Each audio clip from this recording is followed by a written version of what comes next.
Vous êtes sur RTL. RTL Matin, Yves Calvi. 7h44, excellente journée à vous tous qui nous écoutez. Alba Ventura, vous recevez donc ce matin le député de Seine-et-Marne et premier secrétaire du Parti Socialiste, Olivier Faure. Bonjour Olivier Faure. Bonjour Alba Ventura. Vous étiez hier aux côtés des soignants de l'hôpital qui manifestaient un peu partout en France. Cela fait 20 ans qu'on parle du malaise à l'hôpital. Est-ce que vous prenez votre part dans ce malaise ? Bien sûr. Et je l'ai dit à de multiples reprises. Sur ce sujet-là, nous avons toutes et tous à nous excuser par rapport à des soignants qui ont eu le sentiment d'être abandonnés et d'être finalement face à une situation qu'ils n'arrivaient plus à endiguer. Ma mère était infirmière et je connais la vie en fait de ces soignants qui est une vie qui est difficile, qui est une vie qui correspond aussi à une vocation. Et quand ils n'ont plus les moyens de faire leur métier, quand ils alertent, eh bien il faut les entendre, il faut les écouter. Et ça n'est pas normal qu'aujourd'hui il faille encore manifester après le Covid-19, après avoir salué soir après soir leur action, d'être encore à venir exiger, demander, implorer le gouvernement de bien vouloir entendre ces revendications. Comment on donne, vous dites votre mère était infirmière, comment on donne envie de faire ce métier mal payé qui enregistre un surcroît de travail, je le disais depuis 20 ans. Comment on fait face à la concurrence des cliniques privées ? Je lisais hier qu'un cardiologue à l'hôpital public touche 3 000 € avec les astreintes. Dans les cliniques, il touche le triple pour 4 jours de travail par semaine. On embauche des intérimaires qui nous coûtent un argent fou. On recrute des médecins étrangers qu'on paye au lance-pierre. Comment on fait qu'est-ce qu'a fait Marisol Touraine et le gouvernement de François Hollande avant ? Ça fait trop longtemps, Alba Ventura, que justement on tient simplement grâce au professionnalisme, au sens du service public, au sens de l'intérêt général de ces soignants. Et aujourd'hui encore, ils ont tenu pendant la crise du Covid-19, mais avec des moyens qui étaient dérisoires. Ils étaient peu protégés, ils l'ont fait quand même. Et parce qu'on sait que ces gens-là le font non pas pour l'argent, mais par exigence personnelle, par sens du devoir. Mais c'est une question de moyens. Mais c'est bien sûr une question d'abord de moyens, oui. Beaucoup de médecins avancent que c'est aussi une question d'organisation de l'hôpital. Bien sûr, les deux. Mais c'est d'abord une question de moyens. Aujourd'hui, il faut remettre des moyens sur la table, reconstituer les stocks, faire en sorte qu'on revalorise ces métiers-là. Agnès Buzyn a mis 2 milliards. Et alors 2 milliards, vous trouvez que c'est assez ? Non, il y a 82 milliards de dépenses. Effectivement, c'est pas assez. Mais je vous citais Marisol Touraine, elle a limité le budget. Elle a limité la dépense hospitalière. Elle a limité la dépense hospitalière. Elle a aussi continué à embaucher.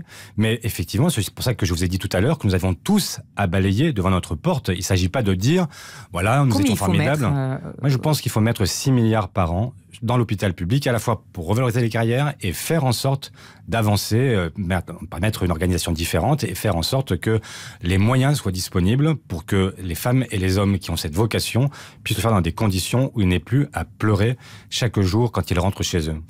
Olivier Faure, on doit s'habituer à ce que chaque manif soit le théâtre de violence. C'est ce qu'on a vu hier à la fin de la manifestation des soignants. C'est la société dans laquelle nous vivons ?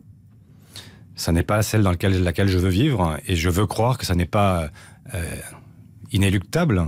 Mais aujourd'hui, ce que je vois aussi, c'est qu'on a des tensions qui montent semaine après semaine et qui sont des tensions qui sont alimentées par un pouvoir qui ne sait plus faire face. Ah, c'est le pouvoir ? C'est le président et le Premier ministre qui sont la cause, par exemple, des gangs tchétchènes à Dijon ? Non, c'est pas ce que je dis. Mais quand hier, on a une manifestation des soignants, pourquoi est-ce qu'ils ont besoin de manifester dans la rue pour tout simplement obtenir ce qui devrait déjà être sur la table? Pourquoi est-ce que dans le Ségur de la santé, on n'a pas déjà mis en place, mis en œuvre, mis en avant les mesures qui pourraient permettre d'apaiser une situation qui ne l'est toujours pas? Et ça, c'est quand même un sujet d'évidence. Mais les manifestations, ça date pas d'hier, pardon? Non, ça ne date pas d'hier, mais aujourd'hui, ce que je vois, c'est que le maintien de l'ordre est assuré d'une façon curieuse. Regardez ce qui se passe dans les pays voisins. Est-ce que vous croyez qu'on sort d'une manifestation éborgnée ? Est-ce que vous pensez qu'il y a des grenades de désencerclement ? Est-ce que vous pensez que les techniques qui sont utilisées en France le sont ailleurs ? La réponse, c'est non. Pourquoi ? Parce que ici, nous avons en fait des policiers qui ne sont pas responsables, qui sont en réalité avec des ordres qui leur sont donnés, d'aller au contact, de chercher en fait à répondre aux provocations. Et donc on a une montée en puissance de cette violence insupportable parce qu'en France, manifester c'est un droit. Vous avez demandé d'ailleurs une commission d'enquête sur les violences policières, ça en est où ? On va déposer une résolution qui tendra donc à ce qu'il y ait une commission d'enquête de manière plus large sur les violences, sur le racisme et dans l'ensemble des missions régaliennes de l'État, parce que je ne veux pas limiter à la question de la police. C'est, pour être précis, c'est une commission d'enquête? Oui, qui permettra de dire en fait qui va auditionner, qui va chercher à comprendre ce qui se fait en France, ce qui se fait à l'étranger. Et vous voulez obtenir quoi ? Mais tout simplement réconcilier les Français avec leur police. Parce qu'il n'est pas normal d'avoir aujourd'hui une police qui est autant décriée, alors qu'ils sont là à notre service. Toute la police ? Pour nous servir.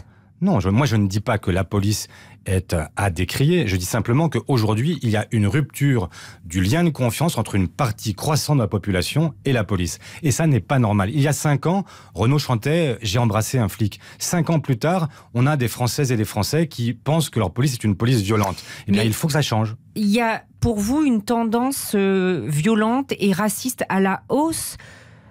Ou est-ce que pour quelques brebis galeuses, si j'ose dire, vous allez jeter le discrédit sur toute une profession ? Non, je ne jette aucun discrédit sur quiconque. Je dis simplement qu'il n'y a pas une police qui est raciste de manière systémique, mais je dis qu'il y a du racisme dans la police.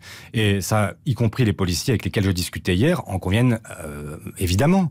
C'est une évidence. Et la différence entre la société elle-même est traversée par ce poison du racisme. Mais dans la police... C'est une police républicaine qui doit rester exemplaire. Et donc, c'est là où il faut effectivement faire en sorte que ce poison disparaisse complètement de la police. C'est une évidence. Olivier Faure, dans un entretien à Valeurs Actuelles, Manuel Valls estime que la lutte des classes disparaît au profit de la guerre des races. Qu'en pensez-vous ? Vous qui avez participé à la manifestation, notamment organisée par la famille d'Adama Traoré, en hommage à George Floyd et contre les violences policières.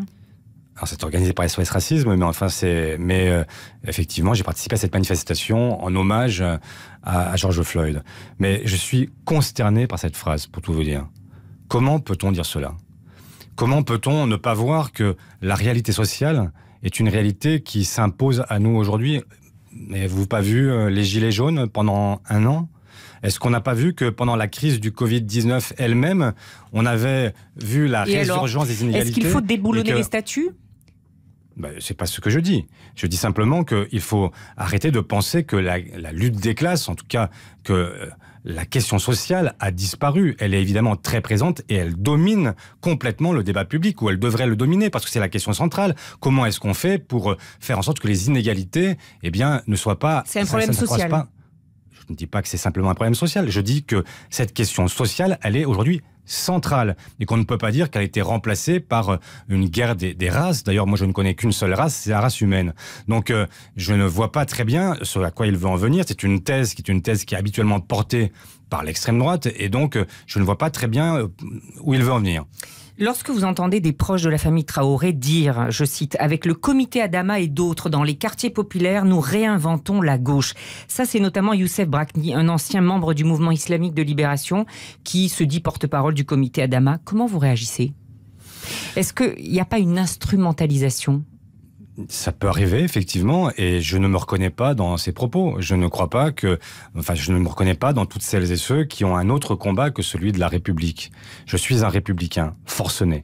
Et donc, je considère que le combat que nous avons à mener aujourd'hui, c'est le combat pour l'égalité. Mais il y en a qui essaient d'installer du communautarisme, selon vous, de remettre en cause notre modèle social ? Il y a aujourd'hui des gens ça, vous ne le voyez pas ? Si, bien sûr, je le vois. Et c'est la raison pour laquelle je ne me suis pas associé à toutes les manifestations ces derniers mois, parce qu'il y a des moments où, effectivement, je ne me reconnais pas dans ce qui est porté. Parce que le combat que je veux porter avec l'ensemble des socialistes, c'est le combat pour l'égalité. Et que la promesse républicaine soit tenue. Elle n'a pas toujours été tenue. Et donc, c'est un problème, mais on ne peut pas la remplacer par un combat qui serait le combat des communautés contre la France et contre la communauté nationale. Olivier Faure, on va parler des municipales. Vous avez réussi dans de nombreux endroits à faire des accords d'union de la gauche et des écologistes. Pas partout, pas à Lille, pas à Strasbourg, pas à Dijon. À Grenoble, le maire vert, Éric Piolle, n'a pas voulu se rapprocher de la liste soutenue par le PS. Au Havre, face à Édouard Philippe, il n'y a pas d'alliance à gauche. Ça dit qu'une union de la gauche pour les prochaines élections, c'est vraiment pas gagné. C'est ce que vous souhaitez pourtant. Non. C'est un rêve pieux. Non, l'unité, c'est toujours un combat, mais vous me parlez des endroits où ça n'a pas marché, je pourrais vous parler des très nombreuses villes où ça a fonctionné au contraire. Je vous l'ai dit. Et il y a aujourd'hui sur les villes de plus de 50 000, 26 villes où nous sommes en tête de liste, et avec l'ensemble de la gauche, 10 villes, nous sommes derrière les écologistes, et nous allons, je l'espère, gagner dans ces 36 villes. Donc on a aujourd'hui, au contraire, un bloc social, écologique, démocratique qui se met en place, et qui est l'alternative au pouvoir actuel. Mais vous le regrettez quand même qu'il n'y ait pas ces accords dans des grandes villes. Oui, enfin, je le regrette, Lille, bien sûr. Strasbourg, Dijon, c'est pas Bien rien. sûr, je regrette que ces accords n'aient pas pu intervenir. C'est mais des parce problèmes que locaux. il y a des problèmes locaux, il y a des problèmes de projets locaux qui n'ont pas été résolus, mais je vois la dynamique qui s'est installée. Et ce à quoi je crois, c'est que cette dynamique, eh bien, elle est demain l'espérance qui peut se lever en ce pays. On verra le 28 juin. Merci beaucoup, Olivier Faure. Pour nos soignants, il faut mettre 6 milliards par an pour notre hôpital public, vient de nous dire Olivier Faure, qui dénonce par ailleurs les méthodes du maintien de l'ordre dans notre pays lors des manifestations et se dit consterné par les propos de Manuel Valls sur la guerre des races. À nos confrères de Valeurs Actuelles, l'intégralité de l'entretien, comme chaque jour, est à retrouver sur le site rtl.fr. Et dans un instant, nous sortons.